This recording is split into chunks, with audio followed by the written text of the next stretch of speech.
Senhor,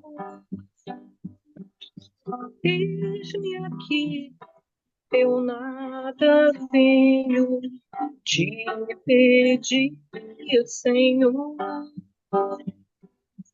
Eis-me aqui, eu nada venho te pedir, Senhor.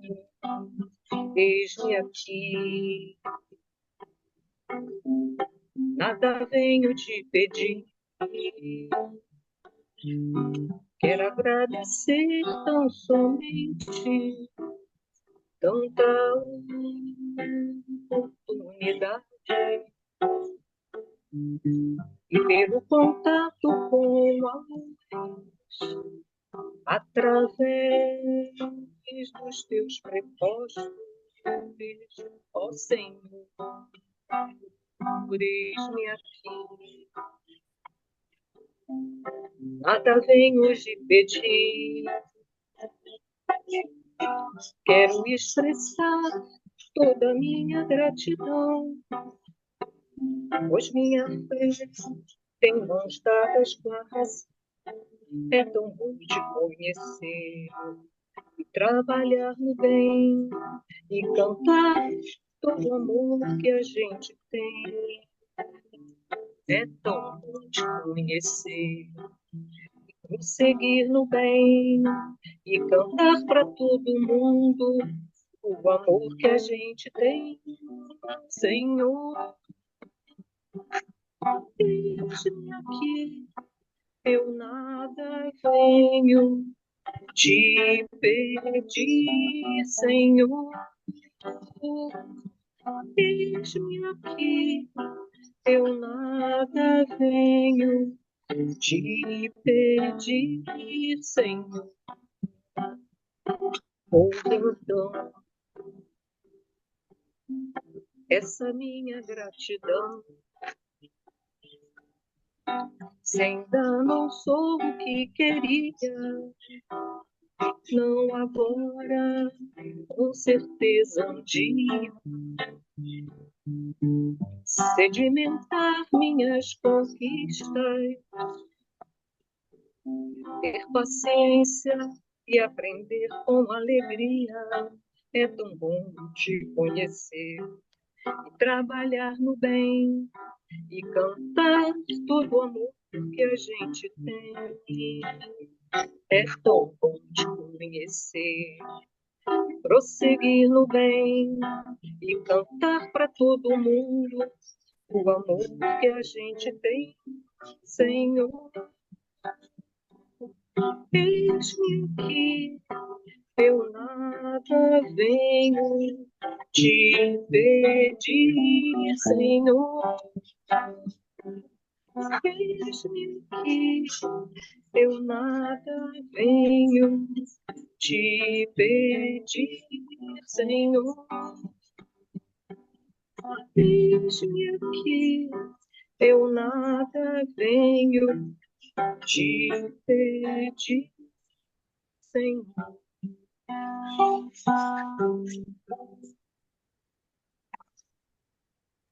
Bonita, hein? Gostei. É um reggae, é um reggae. É. Adorei também, achei muito alegre essa música.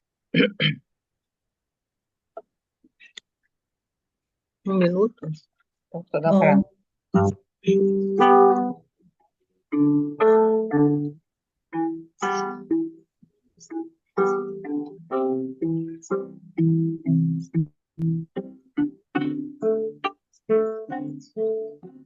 Senhor, quero te agradecer pelo dia que nasceu, pelos dias que vão vir. Senhor,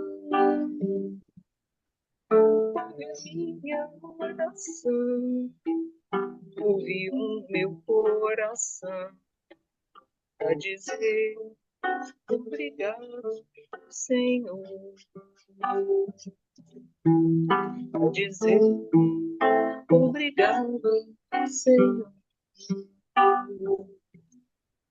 a dizer obrigado, Senhor.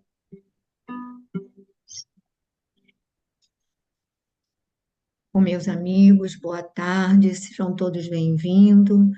Vamos então começar o nosso estudo. Algum voluntário para fazer a nossa prece, a nossa página hoje? Não? Por favor. Vai acabar caindo sempre aí. Quer fazer, João, hoje? Faço sim.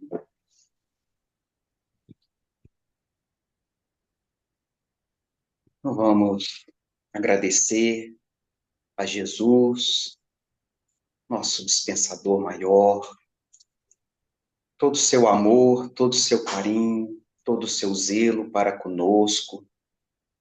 Com o coração cheio de gratidão, nós te agradecemos, querido Mestre, esta oportunidade bendita, esse início de semana, já nos voltarmos para os estudos, para as reflexões, para que possamos lijar em nossos corações as reformas necessárias para a nossa evolução espiritual, que as suas luzes benditas possa irrigar o nosso solo árido ainda, que domina o nosso coração muitas das vezes, possa irrigar os nossos pensamentos com água abundante de amor, de entendimento, de paciência, de compreensão.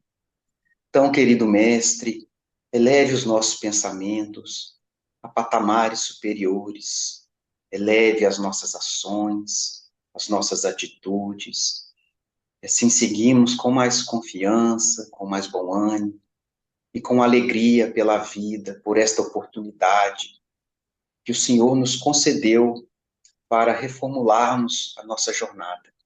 Então, querido Mestre, que o Senhor abençoe a cada coração aqui presente, a cada lar aqui representado, aos nossos irmãos desencarnados que vêm participar aqui conosco, que eles também assim se beneficiem, se sintam acolhidos, amparados, e que essas luzes aqui que emanamos possam alcançar os corações amigos que não puderam estar aqui conosco esta tarde. Então, querido Jesus, nós pedimos permissão também aos nossos benfeitores que tutelam este estudo, para iniciarmos, assim, as reflexões da tarde.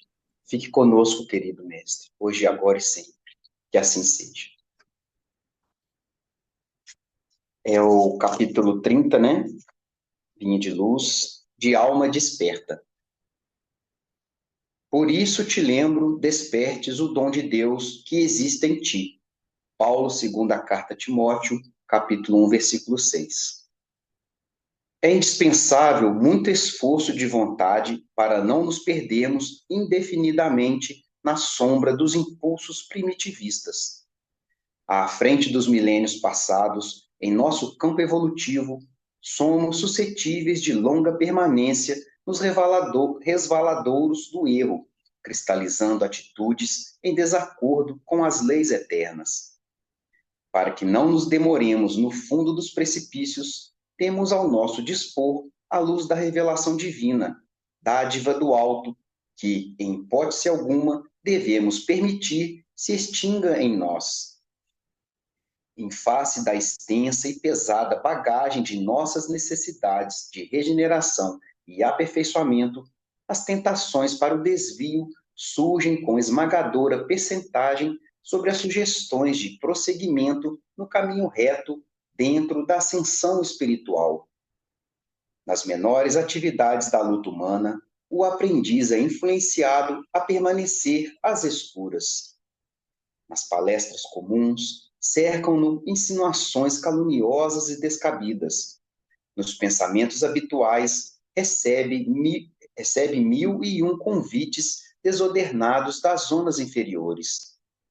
Nas aplicações da justiça, é compelido a difíceis recapitulações, em virtude do demasiado individualismo do pretérito que procura perpetuar-se.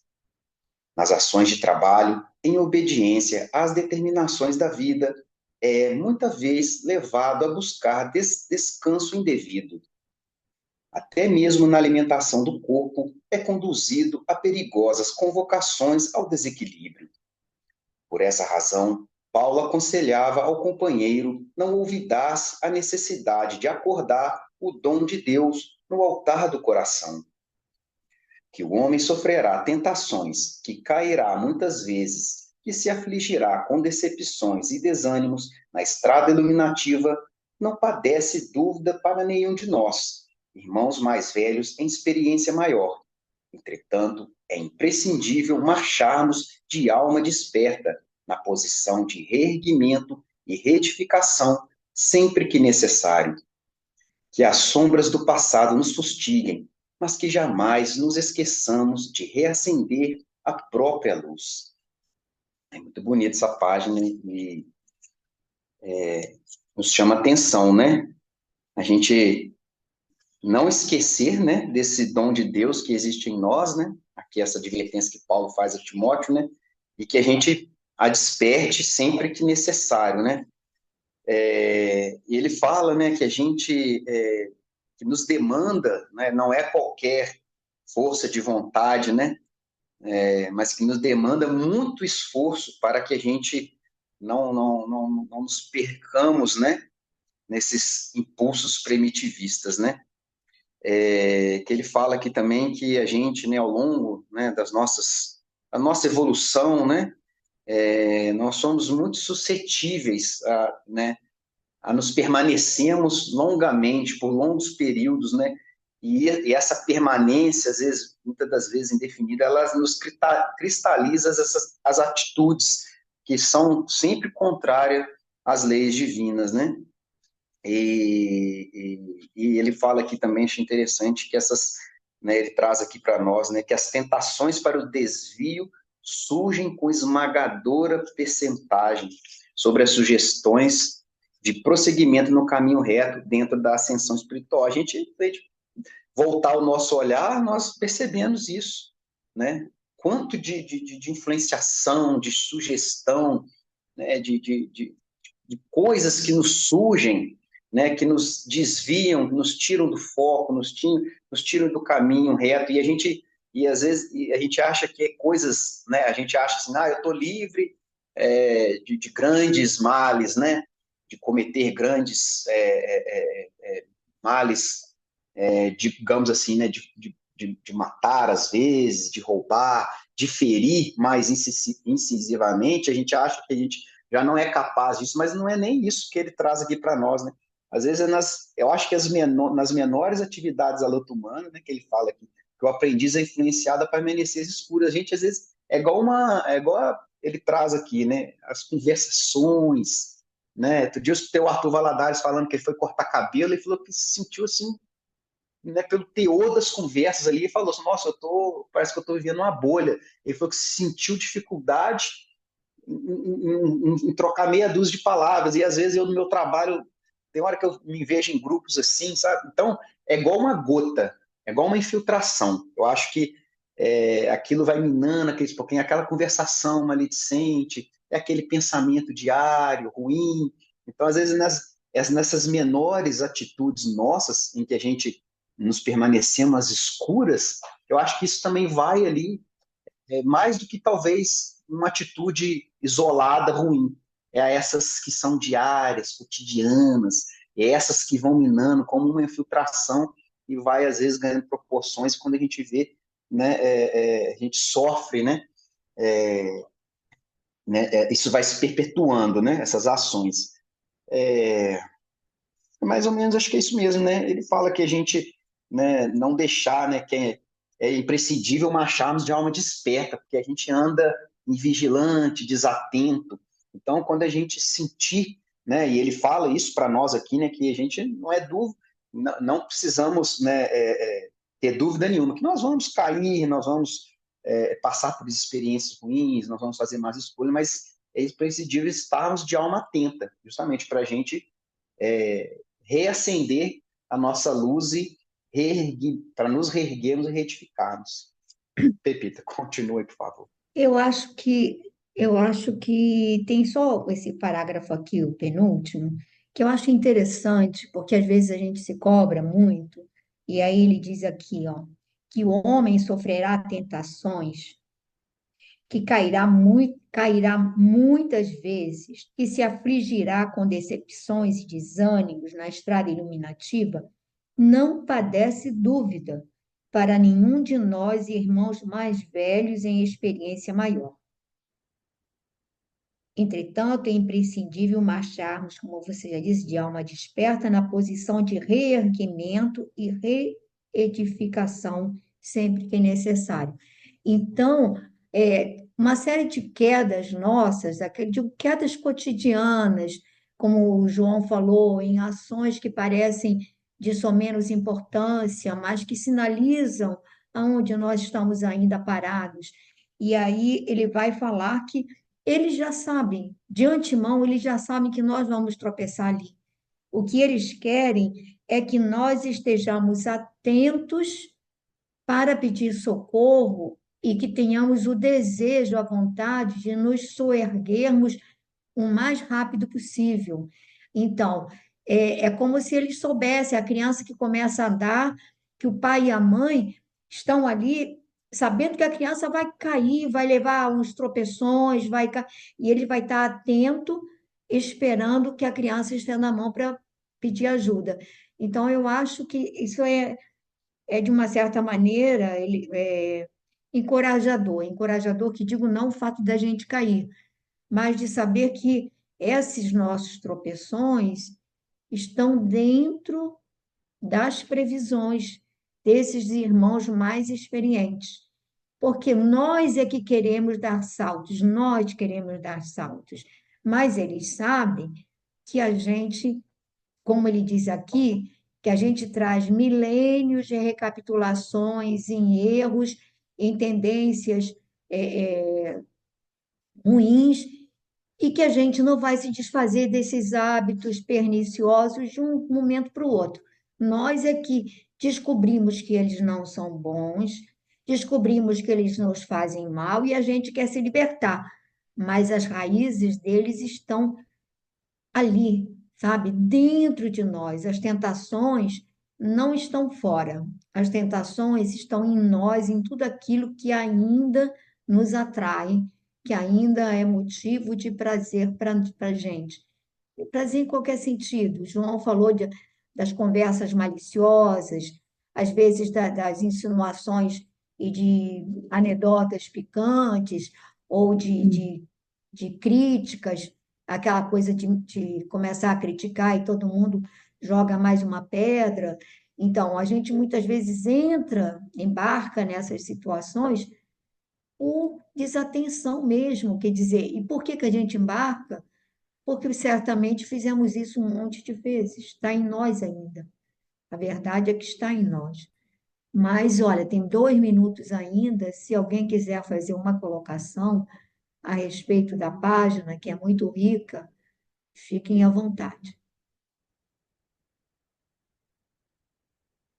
Pepita, esse tema de hoje me lembrou muito o tema de sexta-feira também, que era a última página do Caminho, Verdade e Aquele Vida, ali é, aquele que ali lembra a gente que a gente deve acender a nossa luz, ou seja, você tem que vigiar para manter essa lâmpada acesa, né? Porque tudo nos é dado a, a poder fazer, né? Nem tudo podemos, mas nem tudo devemos. E a gente tem a iluminação de quem, dos nossos benfeitores e tudo, mas se a gente não acende a nossa luz, eles não podem o tempo inteiro nos carregar, e nem vão, né? Somos nós que temos que tentar andar com as nossas pernas. Para isso é preciso vigiar muito, né? É difícil, mas é um aprendizado de longo, como você estava falando, de várias repetições e de longo tempo.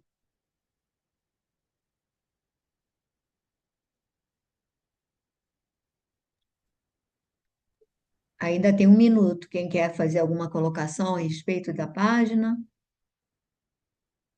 Ninguém mais? Não? Verônica, Lúcia, ninguém? É 1 minuto. Então a gente vai passar para 50 anos depois.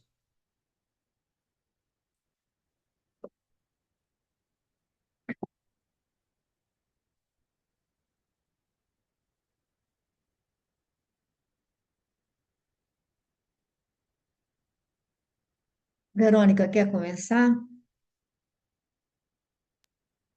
Posso começar. Pode começar direto? Eu acho que pode, se você quiser fazer uma recapitulação rápida Tá.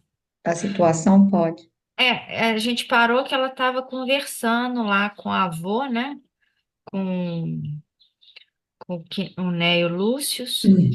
E aí ela falou em determinado momento que ele deu uma forçadinha lá, né? Para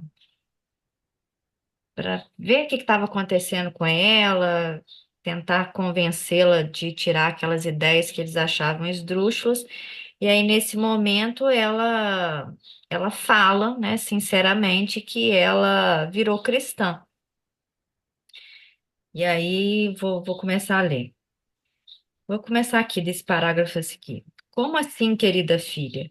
A que entidade dos céus confia hoje a tua fé sublimada e fervorosa? Como se nos seus grandes olhos vibrasse estranha luz, Célia respondeu calmamente: Guarda agora a minha fé em Jesus Cristo, o Filho de Deus vivo. Declara-te cristã? Perguntou o velho avô empalidecendo. Só me falta o batismo. Mas, filha, disse Neio Lúcius, emprestando à voz uma doce inflexão de carinho. O cristianismo está em contradição com todos os nossos princípios, pois elimina todas as nossas noções religiosas e sociais, basilares de nossa concepção de Estado e de família. Além disso, não sabes que adorar essa doutrina é caminhar Adotar. para o adotar, é caminhar para o sacrifício e para a morte? Vovô, apesar dos vossos longos e criteriosos estudos, acredito que não chegastes a conhecer as tradições de Jesus e a claridade suave dos seus ensinamentos. Se tivesses o conhecimento integral da tua doutrina, se ouvisses diretamente aqueles que se saturam da sua fé, tereis enriquecido ainda mais o tesouro de bondade e compreensão do vosso espírito. Mas não se compreende uma ideia tão pura a caminhar seus adeptos para a condenação e para o martírio há quase um século. Entretanto, avôzinho, ainda não atentastes, talvez, para a circunstância de partir do mundo essa condenação, ao passo que Jesus prometeu as alegrias do reino a todos os que sofressem na terra, por amor ao seu nome. Desvaira, minha querida, não pode haver divindade maior que o nosso Júpiter, nem pode existir outro reino que ultrapasse o nosso império. Além disso, o profeta Nazareno, ao que sou informado, pregou uma fraternidade impossível e uma humildade que nós outros não poderemos compreender. Pousou sobre a neta os olhos plácidos, cheio de claridade misteriosa, sentindo, porém, uma comoção mais intensa ao encontrar os dela serenos, piedosos, transparentes de candor indefinível. Avôzinho continuou a dizer com um olhar abstrato, como se o espírito voejasse em recordações queridas e longínquas.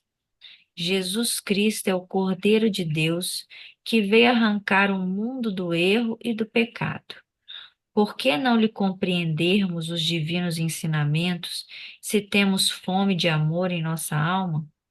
Aparentemente sou uma jovem e vós um homem velho para o mundo. No entanto, sinto que os nossos pensamentos são gêmeos na sede de conhecimento espiritual. Vamos dar uma paradinha, Verônica, é porque vai ficando longo Bom, e essa conversa ainda é demorada. é. Então, aqui Célia vem falar para ele, né, de forma bem clara, que ela se converteu, né, usar a palavra da época aí, se converteu ao cristianismo, só não tendo feito ainda o batismo que era usado na época para marcar, né, essa mudança. E aí ele, de uma forma bem serena e carinhosa, ele tenta demovê-la dessa ideia com os argumentos que então na época eram aqueles é, levados a efeito. E pelo que eu vejo, né, acredito, são hoje, na verdade, os mesmos entendimentos, né? Claro que não é o entendimento para se adotar ou não o cristianismo, porque o cristianismo está arraigado, mas no sentido da impossibilidade hoje em dia de seguir efetivamente essa essa fé, né, que Jesus trouxe. E aí ele vem falar que o cristianismo, em primeiro lugar, que ele coloca, é, não poderia ser por ela aceito ou por ela vivido, porque seria uma doutrina que prega e que leva a todos ao sofrimento, né? Ao sacrifício, e a gente vê muito isso quando a gente observa aqueles livros que relatam os depoimentos daqueles, vou dizer obsessores, mas não só obsessores, daqueles espíritos que lutam ainda hoje contra o Cristo, e eles falam que é uma doutrina que prega o sofrimento, que é uma doutrina que leva a todos ao sacrifício, que causa a destruição de famílias e mortes. Então, assim, até hoje a gente vê que espíritos estão ainda arraigados com esse pensamento. Aí ela vem falar que, na verdade, essa não é a doutrina do Cristo. Isso, na verdade, é uma resposta do mundo. Não posso dar agora, depois. Isso é uma resposta do mundo para o comportamento dos cristãos, né? Se essa condenação não é de Jesus, essa condenação, na verdade, é fruto da ignorância do mundo. E aí ele vem falar que o cristianismo também vem romper, né, com as tradições de família, com as tradições de fraternidade não, de Estado, de família, de tradição, e ela vai falar que não, que na verdade ele vem trazer a fraternidade e a fé de uma forma que, que na verdade está íncita dentro de todos nós. Como ela deixa claro aqui, que apesar dos dois terem uma diferença grande de idade, ele já era um ancião e ela era uma jovenzinha, ela se mostra ali muito, muito nivelada com ele, né? Como se os dois espíritos ali comungassem de um mesmo entendimento e de uma mesma capacidade de compreensão.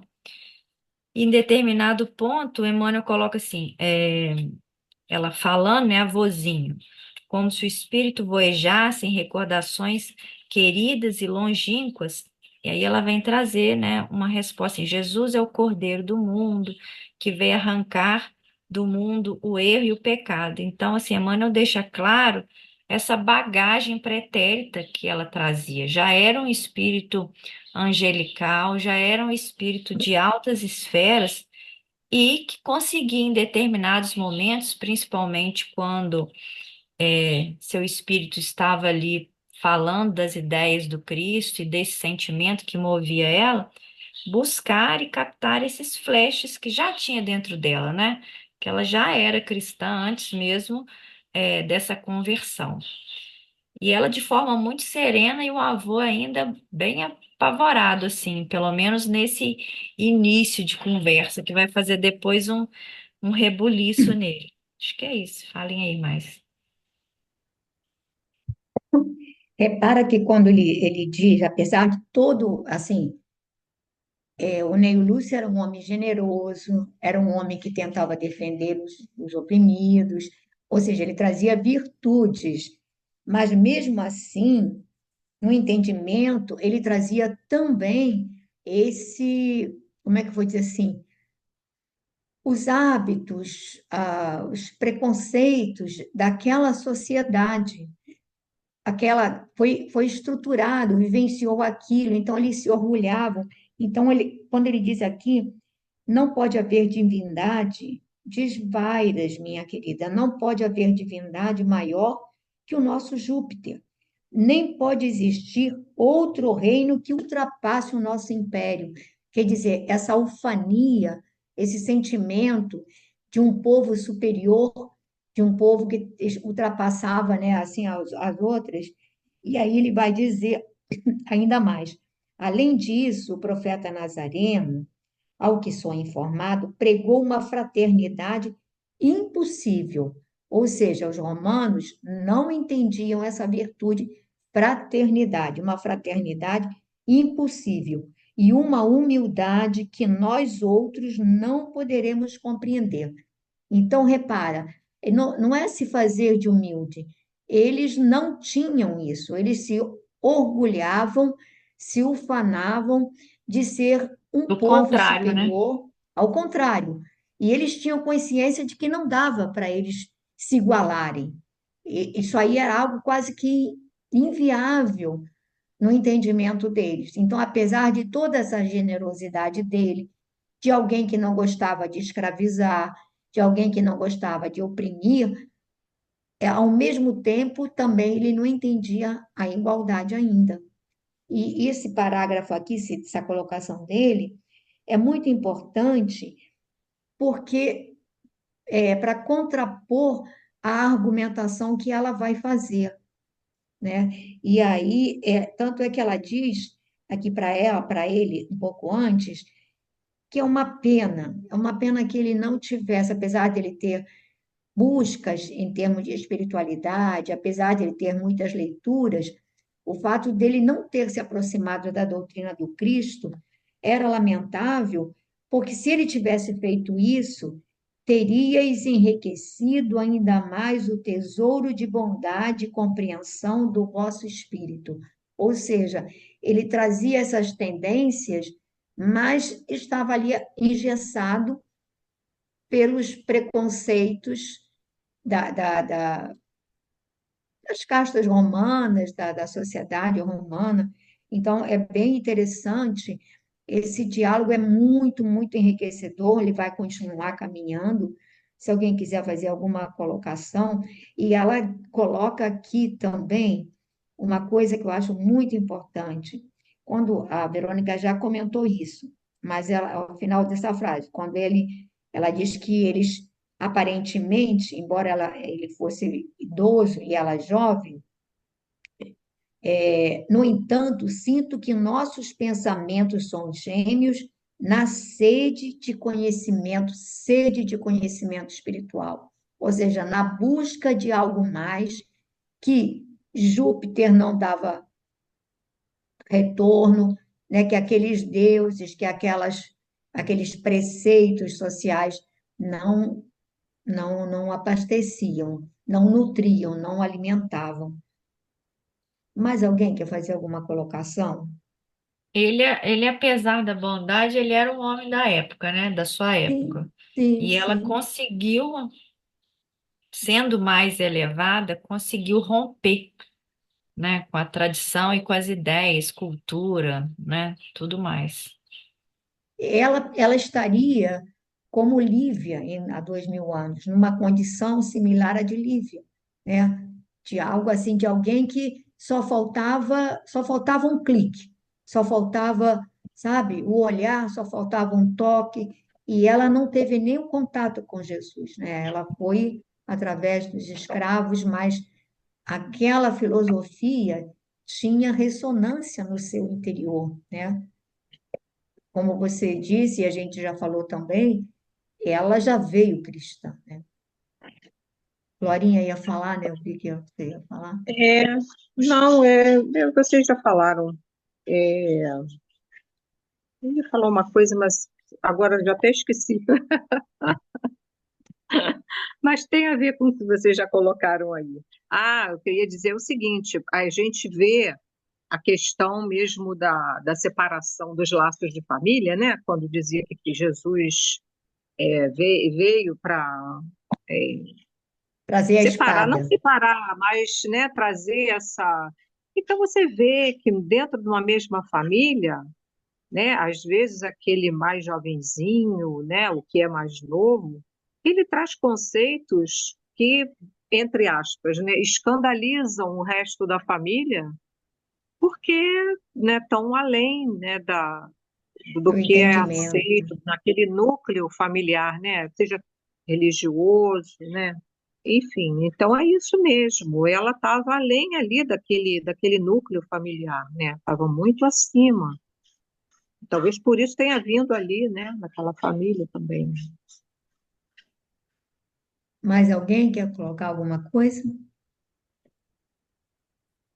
Não? Laura, quer ler um pouquinho?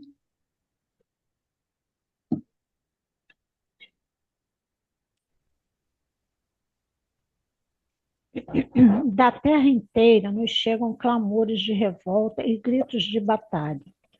Misturam-se o fel dos oprimidos e as lágrimas de todos os que padecem na humilhação e no cativeiro. Em desconhecimento de todos esses tormentos insondáveis que campeiam pelo mundo. Vossos livros falam das angústias indefiníveis do vosso espírito sensível e carinhoso. Esses brados de sofrimento chegam até os vossos ouvidos a todos os momentos. Onde estão os nossos deuses de marfim que não nos salvam da decadência e da ruína? Onde Júpiter que não vem ao cenário do mundo para restabelecer o equilíbrio da maravilhosa balança de justiça divina? Poderemos aceitar um Deus frio, impassível, que se compraz em endossar todas as torpezas dos poderosos contra os mais pobres e os mais desgraçados? Será a providência do céu igual à do César, para cujo poder o mais dileto é aquele que lhe traz as mais ricas oferendas? Entretanto, Jesus de Nazaré trouxe ao mundo uma nova esperança.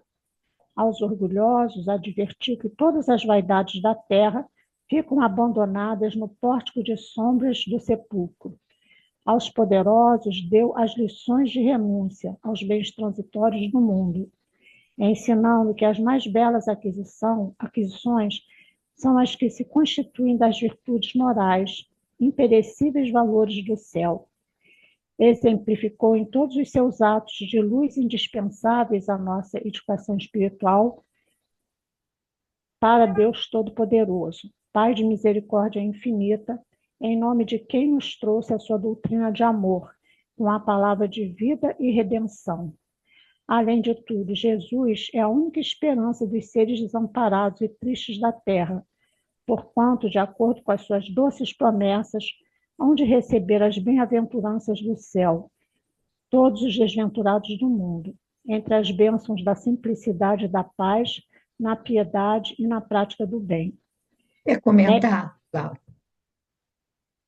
O Pepita, aqui, né, ela está comparando, né, o Deus, né, dos romanos, o Deus que os romanos veneravam, com Jesus, né? E eu acho que esse texto tem muita coisa assim importante para ser falada. E eu, sinceramente, não me sinto capaz de falar sobre isso. Eu queria pedir ajuda de alguém, Então, tá? para eu não Porque ficar são falando coisas. o tempo todo, quem é que gostaria de ajudar a Laura aqui, realmente, porque aqui ela vai fazer uma explanação do que é realmente a doutrina do Cristo. E quanto aquele Júpiter era, como ele diz, um deus de marfim, era que não que compara, ele reforça a filosofia dos Césares, que era uma filosofia injusta, que era vivia de aparências, né? Então, quem é que gostaria de comentar o texto? Ô, gente. Oh, Eu não Senhor. sei se eu sou capaz de comentar isso, não, mas assim, me chamou a atenção no segundo parágrafo, quando ela, para chamar a atenção do avô, ela fala: vossos livros falam das angústias indefiníveis do vosso espírito sensível e carinhoso. Esses brados de sofrimento chegam até os vossos ouvidos a todos os momentos. Ou seja, ela deu uma sacudida nele, né? Porque ele tinha já um coração piedoso em relação àquelas pessoas que sofriam. E aí ela chama atenção do que é feito naquela época, né? Todo mundo, quem era o império era aquele que era capaz de subjugar os outros, né? E o sofrimento chegava de todas essas vozes escravizadas que eram exploradas e tudo.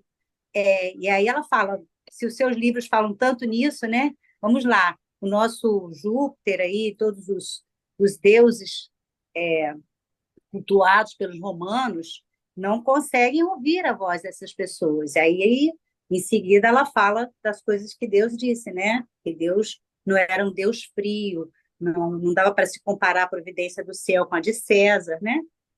Que não estava, tinha poder, né? Mas o poder que ele dava ao outro, ou aquilo que ele cultuava no outro, dependia do que o outro trazia para ele, das riquezas que pudessem oferecer, né, ao reino. E que Jesus, então, trouxe uma nova esperança para o mundo, na medida em que falou às pessoas que todas aquelas coisas que eram exigidas para que você pudesse ser alguém, aspas, aí, no sentido de poder e tal, não tinham nenhum valor, porque tudo terminava com a morte do corpo físico, né? Bom, vou deixar que mais alguém complemente. Então, repararam uma coisa?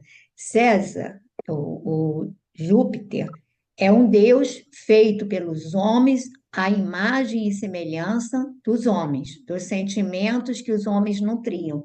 Então, os deuses tinham sentimentos iguaizinhos. Então, se aquele povo que criou aquele deus era um povo orgulhoso, era um povo imperialista, esse deus era semelhante a eles.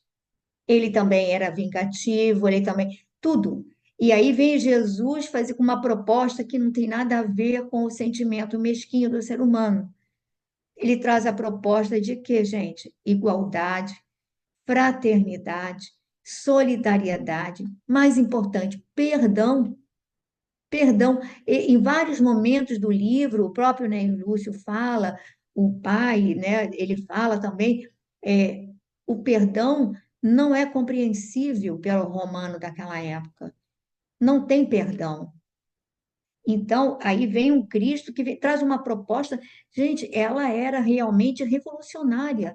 E é por isso que ele era combatido, porque destruía totalmente aquela concepção de superioridade daquele e supremacia de um povo que, na realidade, trazia no íntimo, sofria todas as angústias que os escravos sofriam, porque as angústias que afligem a natureza humana, elas são, de um modo geral, similares para todos.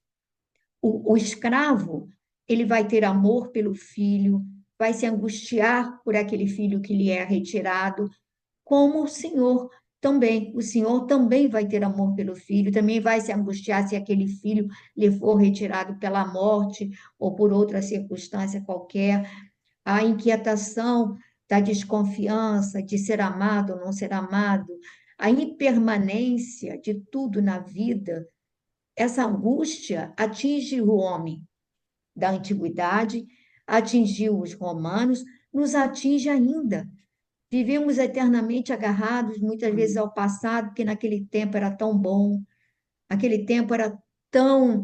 Parece que naquele tempo não tinha problemas.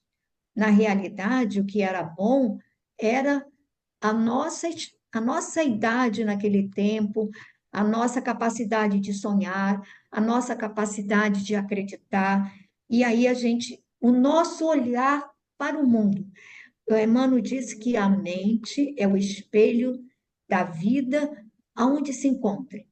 Então, os nossos olhos de jovens, de adolescentes, refletiam as nossas esperanças, os nossos sonhos, as nossas aspirações. Vamos envelhecendo, o mundo é o mesmo, gente. Está um pouco pior? Ah, pode ser, mas na realidade, as necessidades da criatura humana continuam sendo sempre as mesmas. Fala, Glorinha. A Glorinha ia falar, mas fechou. Bom, então, alguém mais quer falar alguma coisa disso aqui? Rosana, você está muito pensativa. Quando ela fica assim, é porque ela não concorda com a minha tia. Fala, Rosana.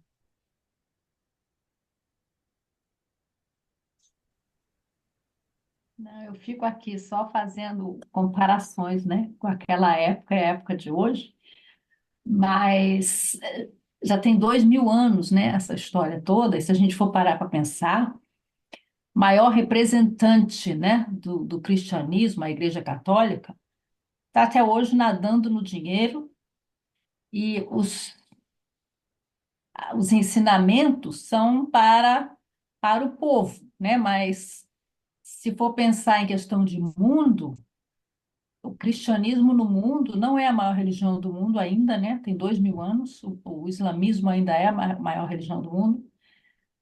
E se for pensar no espiritismo, né? Tá só no Brasil há 200 anos. Então, em questão de mundo, né? Esse cristianismo com essas ideias que há 2000 anos, né? A gente está discutindo aqui agora, parece que até hoje não pegou, né? Pegou, Então, Rosana. ah, Não pegou para não pegou. todos, porque ele Para a disse que maioria, para a maioria, para a grande maioria. o tabernáculo dele seria a consciência, o coração de cada criatura. Aí pensa, a elevação, aí enquanto a gente está ali, ó, ao rés do chão, são multidões, somos multidões. Começa, coloca o povo para subir um monte. Quem sobe o monte?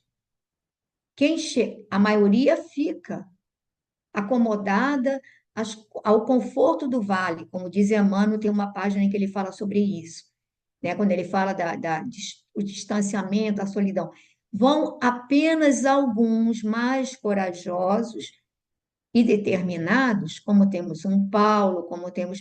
E a gente vai vendo que o Cristo é tão misericordioso que a cada época ele vai mandando uns espíritos desses, espíritos de escola, né, para que a gente, para sacudir a humanidade. Então, você vê, na época de Francisco de Assis, temos Antônio de Pádua, que se você começar a ler um pouco da história dele, é algo impressionante esse espírito, sabe? Faz parte do time. Então você vai vendo, a cada época vem alguns desses espíritos. Aí nós temos agora a Célia aqui, nós temos a Lívia, nós temos. Esses são poucos, mas eles iluminam o mundo. E a gente está aqui com esse livro, certamente já chegou assim a milhões de criaturas. Chegou. Eu acho que a maioria das pessoas que leu há 2000 anos, que leu 50 anos depois, que leu Paulo e Estevão, chorou, se emocionou. Quando leu, eu tenho certeza que as pessoas colocaram na alma que gostariam de ser assim, que gostariam de mudar. Mas quando a gente fecha o livro, e a gente volta para o vale, a gente tem dificuldade de prosseguir e de continuamos ainda agarrados, os nossos tentáculos estão ainda no chão e no lodo. Então, mas a gente não pode, como ele disse a nossa página inicial, desanimar. Eu não, o Espiritismo está trazendo, reavivando os princípios evangélicos que foram, infelizmente, deturpados por nós, enquanto Igreja Católica, Apostólica Romana, né? Eu acho Era muito... também, Fala, Glorinha. desculpa, igreja católica à parte, qualquer igreja, qualquer denominação religiosa que seja, ela pode se apropriar de um discurso né, de ser vamos dizer, a detentora da fé cristã, seja lá, a fé cristã ela existe independente de qualquer denominação religiosa, né? Enfim. E eu me lembro quando eu li a biografia do Gandhi, que ele dizia o seguinte: ele dizia assim, eu amo o Cristo, mas não compreendo os cristãos. Ou seja, um povo cristão colonizou a Índia, né? Ditos cristãos. O povo ocidental, na sua maioria, se diz cristão, mas é um povo, não é? Tem toda uma contradição que não condiz, né, com o que Cristo pregou. Então, eu acho que a fé cristã, ela não pode ficar subordinada a um credo, é, a uma instituição, a um credo, seja lá o que for, né? E a gente ainda tem dificuldade, sim, porque a gente precisa se orientar, né, aqui ou ali. Mas eu acho isso, eu acho que não, eu não vejo a Igreja Católica como a detentora da mensagem do Cristo, com todo respeito, né, que a gente tem que ter aos católicos, não à Igreja, mas aos católicos, né, aos protestantes, né, o que a gente vê aí também de, enfim, pessoas ligadas ao poder, buscando poder, todos ligados a credos religiosos, enfim. Mas, então é isso, eu acho que a fé, a essência da mensagem do Cristo, ela não está nessas denominações religiosas, não, sabe? Bom, Glorinha, até porque parece, me parece, pelo menos, o meu entendimento que eu tenho, assim, depois de Jesus, quando necessariamente criaram a Igreja Católica, por que necessariamente? Porque eu acho que eles estavam perdendo terreno, né? Os próprios romanos. E aí eles, opa, deixa eu usar então esse credo deles aqui para manipular o povo. A religião sempre foi utilizada para isso, infelizmente, né? Nem sempre foi para falar a Igreja Católica, desde o início, eu acho que ela já se prontificou a essa história de utilizar aquilo que estava sendo a crença que estava surgindo como cristã para manipular. E aí ela mudou o rumo das coisas, deixou tanto de acreditar em Júpiter e naqueles deuses romanos para pregar agora a religião cristã e trazer aquele povo para eles, mas continuou sendo uma forma de manipulação. Nós ainda vivemos num mundo de expiação e provas, e penso eu que as pessoas que conseguem sair um pouco disso e acender essa própria lâmpada e crescer, ou ela fica voltando aqui para ajudar os outros, né, em missões, mas elas não são mais a grande maioria na nossa população. Nós temos aqui uma população, um grande número de pessoas ainda subjugada à crença do eu, a crença de que o poder é o poder da terra, é dominar, ainda continua preso aqui. Nós estamos incluídos nisso ainda, né? Ainda estamos caminhando, cada um num degrau, mas estamos ainda a caminho, penso eu.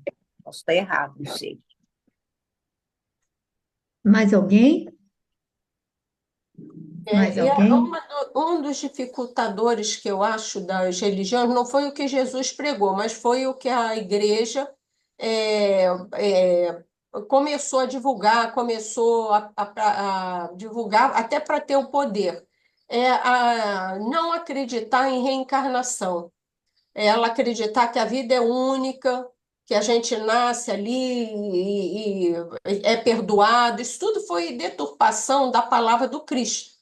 E então, e tem outras religiões também que acreditam num Deus vingativo, num Deus que toma partido, não acreditam que somos irmãos. Eles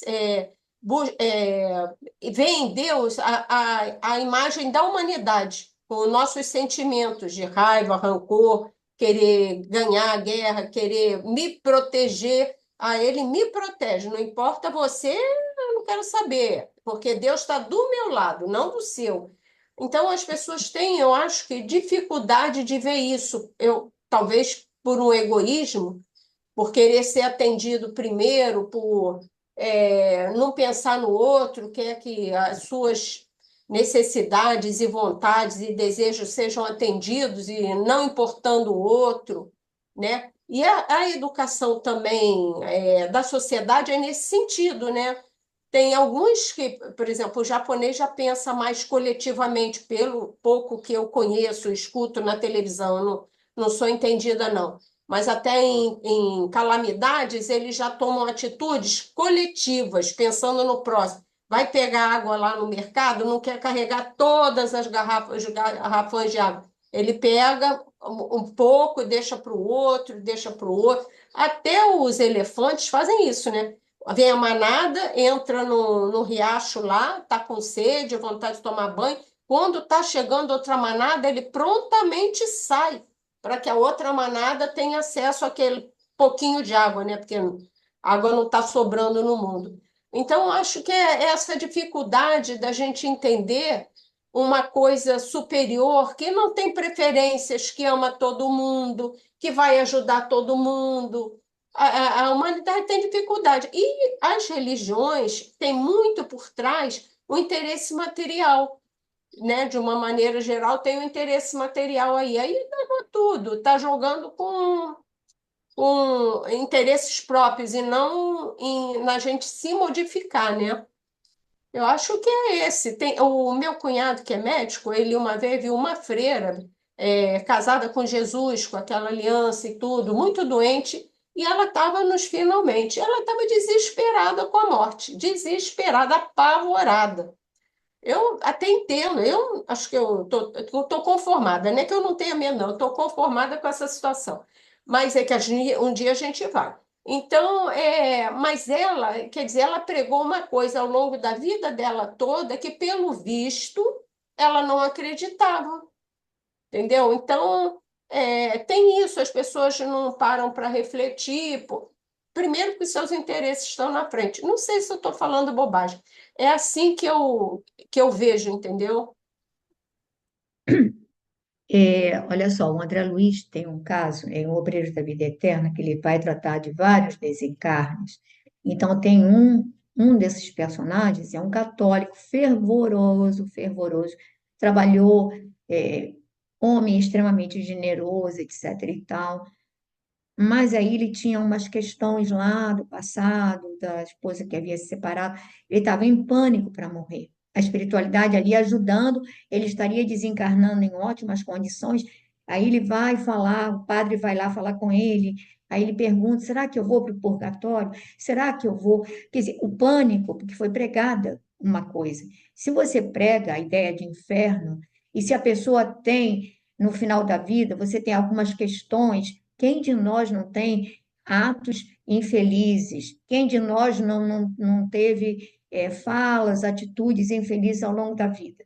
Então, aí naquela hora, essas atitudes se assomam com uma proporção e a pessoa, será que eu vou para o inferno? E ele era uma pessoa extremamente generosa. Tanto é que a equipe espiritual estava ali para auxiliá-lo. Então, a gente, são uma série de. Mas aquilo que já foi falado, não adianta.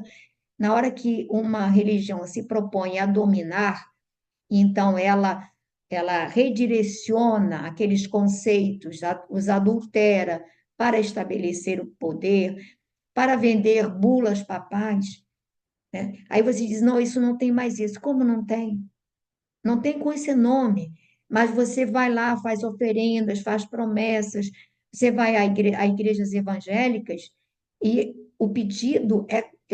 Eu participei de um culto que eu fiquei constrangida. A solicitação para você colocar naquele envelope a colaboração, a pessoa se via constrangida porque não tinha colocado. E na hora, só eu e mais uma outra pessoa que estava do lado não tinha colocado nada no envelope. Ele foi assim, assintoso. Aí o coitado do rapaz falou: eu estou desempregado. E eu continuei não falando nada, fazendo ouvido de, de, de mercador, né? Mas algo assim, e as pessoas ali, ou pelo temor, ou seja lá, então você vende a bondade de Deus? Você vende Então, esse problema não é da religião, como disse a Glorinha. Esse problema é do ser humano. Mal o cristianismo passou a ser a doutrina do poder, ela estabeleceu o quê? As cruzadas.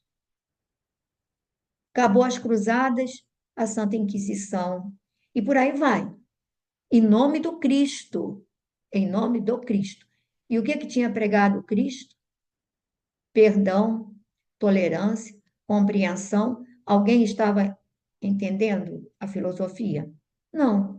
Então, eu acho que, digamos assim, eu reverencio a doutrina dos espíritos, e como dizia Kardec, os espíritos disseram a Kardec que seria o futuro das religiões, não era a religião do futuro, seria o futuro das religiões, o entendimento desse Cristo e desse Evangelho sem esses distúrbios feitos por nós mesmos. Eu digo por nós, porque a gente, quando fala, por isso que eu disse, quando nós, na Igreja Católica, que nós estivemos lá, né?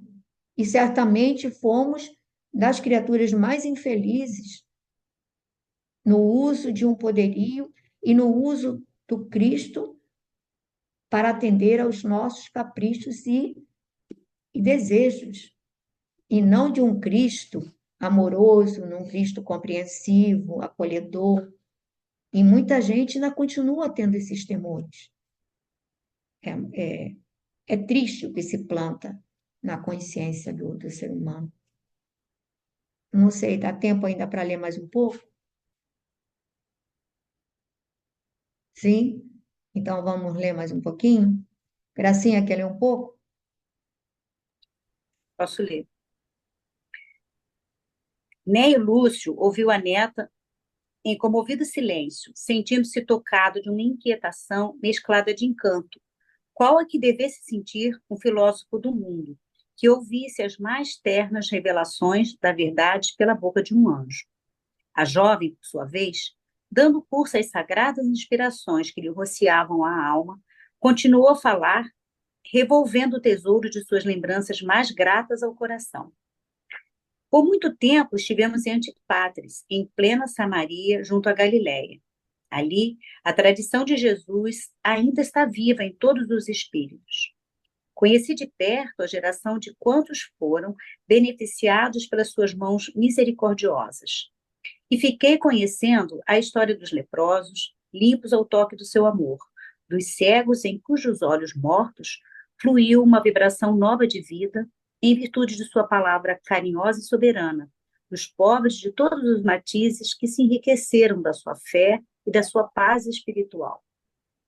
Nas margens do lago de suas pregações inesquecíveis, pareceu-me ver ainda o sinal luminoso dos seus passos, quando a alma em prece rogava ao Mestre de Nazaré as suas bênçãos dulcificantes. Mas Jesus Nazareno não era um perigoso visionário? Perguntou Neio Lúcio, profundamente surpreendido. Não prometia um outro reino, menosprezando as tradições do nosso império? Vovô, respondeu a donzela, sem se perturbar. O Filho de Deus não desejou jamais fundar um reino belicoso e perecível, qual o possuem os povos da terra. Nem se cansou jamais de esclarecer que o seu reino ainda não é deste mundo. Antes, ensinou que a sua fundação se destina às almas que desejem viver longe do torvelinho das paixões terrestres. Revolucionária palavra que abençoa a todos os aflitos e deserdados da sorte? Que manda perdoar o inimigo 70 vezes 7 vezes? Que ensina o culto a Deus com o coração sem a pompa das vaidades humanas? Que recomenda a humildade com o penhor de todas as realizações para o céu? O Evangelho do Cristo, que tive a ocasião de ler em fragmentos de pergaminho nas mãos dos nossos escravos, é um cântico de sublimadas esperanças no caminho das lágrimas da terra, em marcha, porém, para as glórias sublimes do infinito. Quer que Vamos dar pare? uma paradinha aí? Quero. Bom, isso aqui parece até um poema, né? É É verdade. tão lindo o que ela diz, né? Que ela fala aqui da experiência dela quando ela conheceu a doutrina cristã, pregada por Jesus, né? Do que ele fazia por onde ele passava, né? Não só curava corpos, mas trazia para eles, né, vibrações de vida nova, né? Enriqueciam a fé, quer dizer, os pobres passaram a se enriquecerem de fé e da sua paz espiritual. E aí o Neo Lúcio se assusta com aquilo, né? Nossa, mas ele prometia um outro reino, né? Era o que na época de Jesus também não compreendiam. Que história é essa de oferecer outro reino, né? Os judeus tinham medo que ele estivesse querendo tomar o poder. E aí ele fala que o reino belicoso e perecível é o que os povos da terra constroem, né? E o reino dele não era, nós não estaríamos prontos para viver o reino dele, porque era um reino de amor, de perdão, né? Era destinado a quem não estivesse arraigado nas paixões terrestres. E aí ela diz, inclusive, que a palavra dele era revolucionária, porque ainda é, né, revolucionária. Eu acho que Jesus foi um dos maiores revolucionários do mundo, porque revoluciona nosso entendimento, né, nosso querer, faz com que nós descobramos quem somos nós, e aqui ela vai falando, né? Ele ensinou o perdão, né? Recomendou a humildade, aí imagina. E ela fecha com a informação aqui, né, muito, ela diz que ela entendia do Evangelho, no Evangelho do Cristo é um cântico de sublimadas esperanças no caminho das lágrimas da terra, porque ele é a luz, né? Ele é o caminho. E ele deixou para nós a palavra dele no Evangelho, que é o caminho. Bom, se alguém quiser falar mais alguma coisa sobre esse trecho tão bonito, eu nem sei o que dizer. Mas...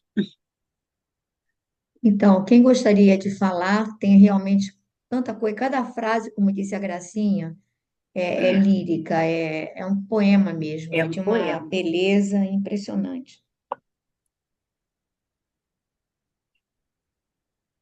E reparem que ela ia orar às margens do lago, e é como se ela percebesse ainda a presença magnética do Cristo, né, as suas pegadas luminosas ali naquela areia. Tal era a conexão dela com esse Cristo, tal a pureza desse coração e dessa alma. Então, as almas puras não terão a menor dificuldade de encontrar Jesus e de ouvi-lo, não terão dificuldade. Nós é que temos dificuldade porque a gente acredita, mas o nosso coração ainda é cheio de muitas armadilhas. Mas eu estou querendo Quem que vive na vocês falem. sombra tem medo da luz, né? É. Eu acho que eu sou assim, medrosa de tudo. Talvez porque as minhas sombras me assustem em ver claridade. Clarinha, Mas olha, tem o consolo que ele falava que o reino dos céus está dentro da gente, né, gente? Então, ele está dentro de nós, a gente possui essa semente divina, né? E como diz a página, a gente tem que acordar essa semente. Isso que a gente não consegue, né? A Isso, gente ainda Clarinha. está, né, Porque distante, tem muito entulho. mas que ele falava que está dentro de nós, o reino de Deus, porque você pode viver o reino de Deus aqui na Terra, o reino do qual ele falava, você pode. Nós não conseguimos, mas muita gente já conseguiu. Verdade. Consegue, talvez, É preciso né? acender a luz própria, né, Glorinha? Para se É ver. verdade. Tem muita gente Precisa que tirar os vive, entulhos, como vive diz a. com o reino de Jesus no coração, né? Mas nós temos dificuldade mesmo ainda, né? Então a gente ainda precisa, né, estar se agarrando né, a tudo que é possível para a gente não cair, né? Eu acho.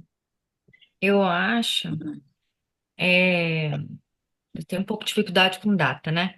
Mas aqui ela já tinha acesso, não ao Evangelho de Mateus, tal como a gente conhece hoje, mas aos manuscritos E as cartas de Paulo, né? Eu acho que as cartas de Paulo, essa época, já Já. circulavam, né? Eu Porque foram, acredito que sim, Verônica. que 50 anos foram as depois, com primeiras, certeza. porque a tradição teológica fala até que as cartas de Paulo são antes da de Mateus, né? Mateus eles colocam depois. Mas eu acho que elas, quando ele fala aqui que ler em fragmentos de pergaminho nas mãos dos nossos escravos, eu acho que ela deve estar se referindo a esses, né? As cartas mesmo. Você lembra, Verônica, que quando Estevão, né, Gesiel, chega lá à Casa do Caminho, ele dá as anotações, né, as anotações do De Paulo. Não, de Levi, de não, não. Mateus. Ele De dá as Levi. anotações de Mateus. E aí ele vai estudar as anotações de Mateus, que depois ele passa para Paulo, quando Paulo já chega lá, né, Uhum. redimido, aquela coisa toda. Então, eu acho que essas anotações de Mateus, que ele ia escrevendo, eles já as usavam, né? E depois da morte do Cristo, e começa depois do Pentecostes, a necessidade de copiar, à medida que eles iam pregar e falavam dos feitos, as pessoas queriam copiar. E aí eu acho que já havia essa. E a gente não pode esquecer que Gamaliel, quando vai visitar, e isso foi logo depois da morte do Cristo, a Casa do Caminho, recebe de presente de Pedro as anotações também de Levi, quer dizer, de Sim, Mateus. sim. Pois é, essa informação só no Paulo Estevam. Sim, Mas eu não sei quando ele começou a escrever, eu acho que foi só depois da morte de Jesus. E mesmo assim era aquelas pergaminhos assim, mais esparsos, assim, não chegava a ser o evangelho, não, né? Mas as cartas já circulavam também, né? as cartas foram Acredito um eu, pouco né? de... As cartas começaram depois um pouco, porque o próprio Paulo vai estudar as Sim, mas anotações aqui a de gente Levi. está em, sei lá, quantos aqui, deixa eu ver. Aqui se passa em 113 depois de Cristo. Então já tinha as É, cartas de Paulo, é, já tinha. Aqui nessa época aqui já tinha. 117, né? 117, é. 130. É porque a gente tem que lembrar que esses 50 anos depois aqui é depois do desencarne de Públio Sim, Lentulus. sim, de Públio Então já Lentulus. tinha as cartas já circulando.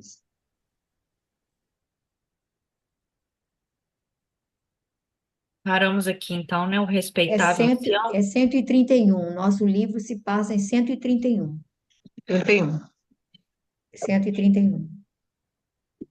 Bom, então vamos anotar aqui, né, gente? O Evangelho do Cristo, que tive a ocasião de ler, vou repetir esse trechinho aí, tá?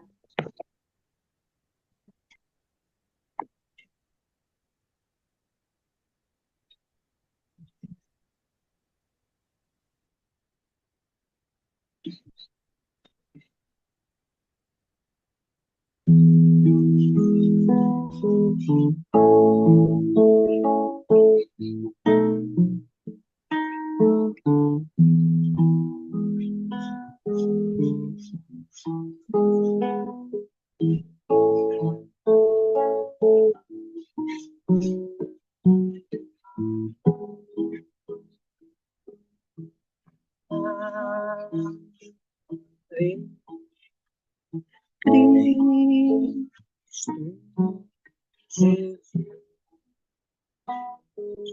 ave, sim,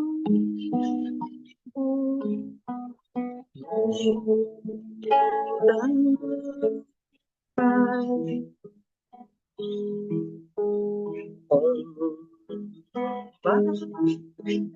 branca que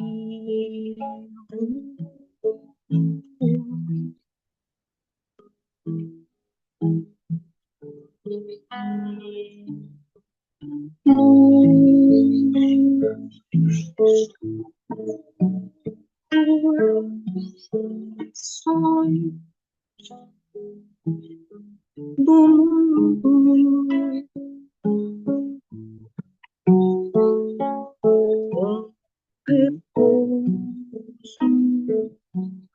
buscar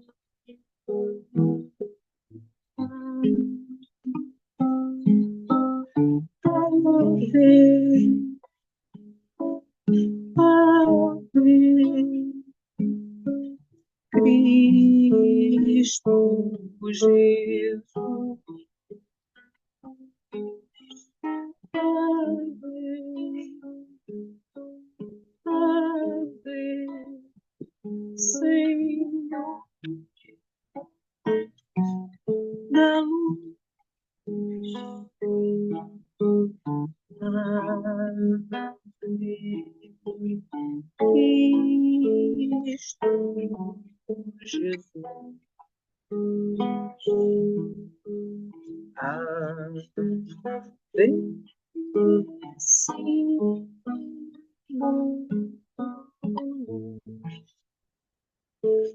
a paz,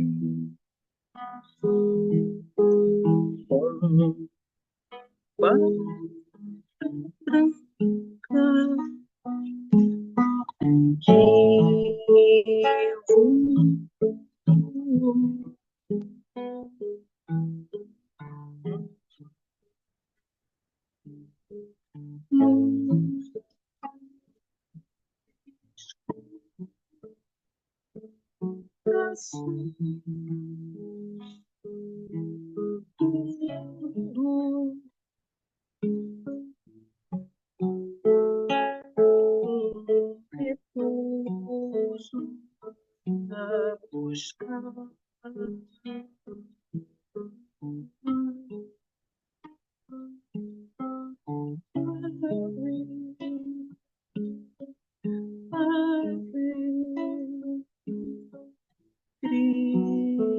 Cristo Jesus,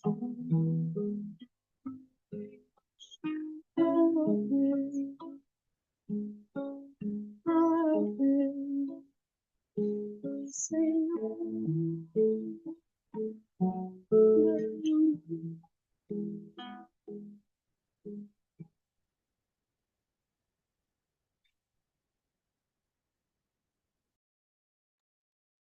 Então, nesse momento, nós agradecemos a Jesus, nosso Mestre amado,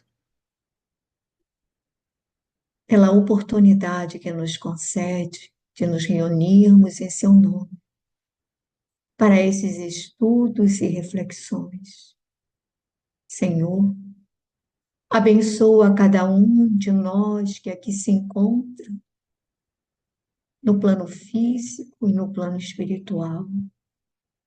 Sabemos que hoje muitos companheiros nossos foram trazidos para refletir sobre este texto, para repensar atitudes equivocadas, para tentar entender esse Cristo que fala de amor, de perdão, de igualdade, de humildade, que diz que os últimos serão os primeiros, que não há limite para o perdão, que quem se humilha será exalçado e quem se ufana será humilhado. Jesus, nós também temos dificuldade de vivenciar os teus ensinamentos tão simples. Mas como o nosso coração ainda está entulhado de sombras, não conseguimos perceber ou sentir a tua luz.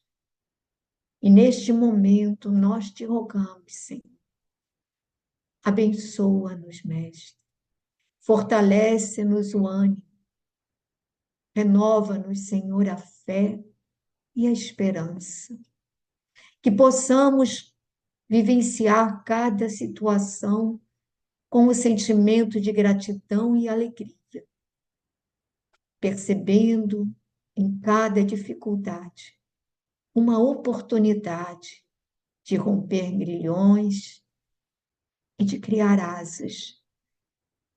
Então, mestre querido, abençoa também a todos os irmãos que nos visitam.